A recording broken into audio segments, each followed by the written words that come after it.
The law of the animal kingdom is adapt or die. If you let the outside world control you, you're toast.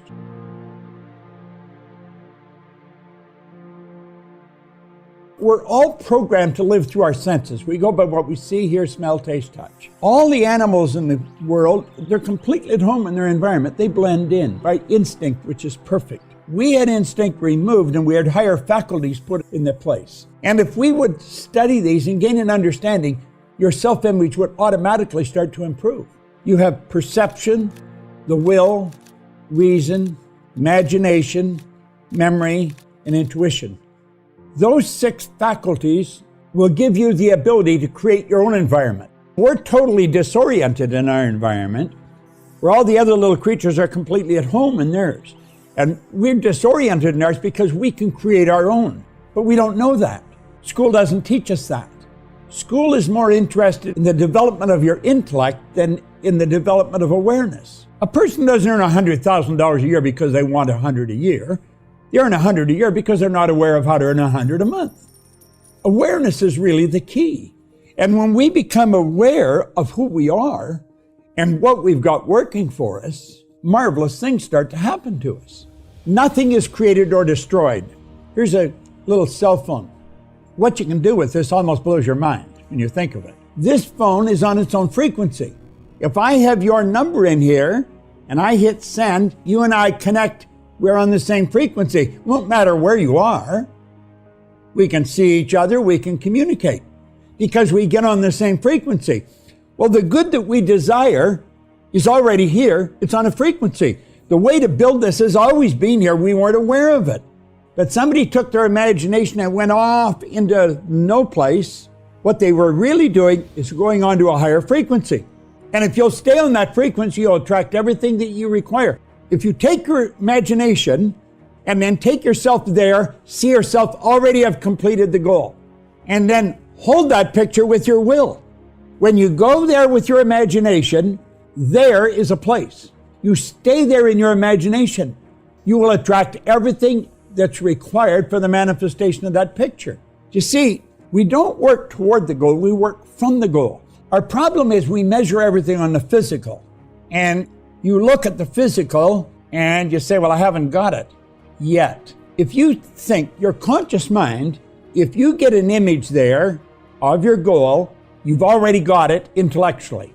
If you didn't have it, you couldn't share it with me, but if you have it, you can share it with me.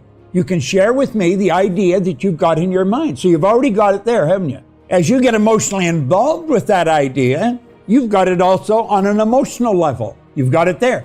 You've got it intellectually, you've got it emotionally. The only place you haven't got it is physically. There's a period of time must elapse for that idea that you have intellectually and emotionally, for that idea to move into physical form. The only thing we don't know is the gestation period for an idea. We know what the gestation period is for wheat. We know what it is for a carrot. We know what it is for a baby. Moment of conception is about 280 days. We didn't always know these things, but we do now. We don't know what the gestation period is for a spiritual seed, and that's what an idea is. And so if we hold that idea in our mind, it must by law manifest in form. It moves into form. Now that is called the perpetual transmutation of energy. It's one of the laws of the universe. Anybody can become a billionaire if that's what you want to do. You say, well, wouldn't everybody? No, everybody wouldn't. I wouldn't want to put all my energy into that. Now, does that mean I don't want money? No, hell, I earn all kinds of money. And I probably want to earn more. But that's not my focus. We are programmed to live a certain way. Stop and think of how few people are really well off. 4 or 5% maximum, if that. And 95% are struggling. And some of these are really bright people. You've got people that have a doctorate degree in commerce and finance, and they're broke. Well, they never learned how to earn money. They learned how to count it, invest it, and what to do with it. They never learned how to earn it. School doesn't teach us how to earn money. It's absurd when you stop and think about it. They teach us all kinds of stuff, a lot of it's useless, but they don't teach us about how to earn money. And money is a medium of exchange that's negotiable all over the world. I think self-esteem has to be one of the biggest problems. That's not really taught in school. It's not taught in many homes. Get into any of the sports leagues, They don't teach much about the subconscious mind. The subconscious mind's controlling how well you play the game.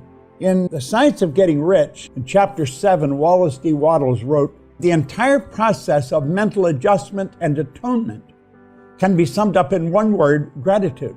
If you're troubled, you've got a big problem you're just not quite sure how to solve and it's bothering you. It might be something personal or it could be business. Whenever you feel yourself troubled, that's a mental problem. The entire process of mental adjustment, you need a mental adjustment. Sit down, write out what you're grateful for.